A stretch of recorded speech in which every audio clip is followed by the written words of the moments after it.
इस साल भारतीय रुपया अपने अब तक के सबसे निचले स्तर यानी 80 रुपए प्रति डॉलर के स्तर के करीब लुढ़क गया है। 75 साल में कैसी रही रुपए की चाल? वैसे तो डॉलर के मुकाबले करेंसी में ये गिरावट सभी अर्थव्यवस्थाओं में देखने को मिल रही है, लेकिन इस गिरावट का घरेलू अर्थव्यवस्था के प्रदर्शन से ज्यादा सरोकार नहीं है। हालांकि देश में कई बार ऐसे मौके भी आए जब घरेलू कमजोरी की वजह से रुपए की डिवैल्यूएशन की गई।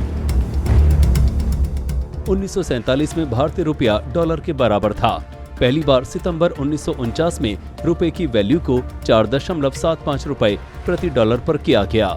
जून 1966 में रुपए की वैल्यू 36% घटाई गई और $1 7 रुपए से ज्यादा का हो गया। तीसरी बार 1991 के आर्थिक संकट के दौरान में 2 बार में रुपए की वैल्यू घटाई गई और रुपया करीब 25 रुपए प्रति डॉलर तक पहुंच गया। हालांकि अब ये 80 के स्तर पर आ गया है। इसकी वजह है कि बीते 75 वर्षों में व्यापार घाटा, युद्ध, तेल कीमतों का संकट, आर्थिक मंदी जैसी वजहों के चलते रुपए में लगातार गिरावट बनी रही है।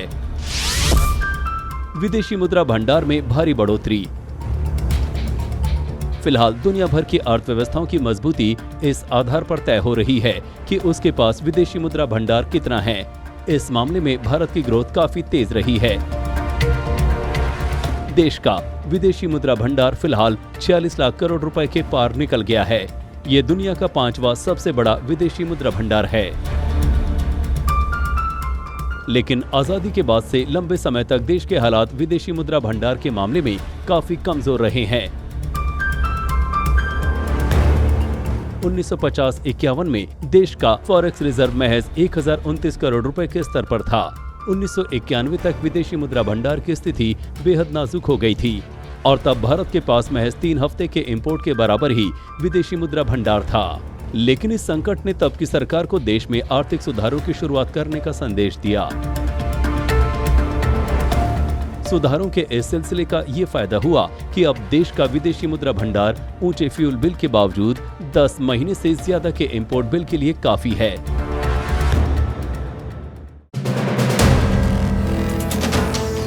वीडियो पसंद आया तो हमें लाइक, कमेंट, शेयर और सब्सक्राइब जरूर करें।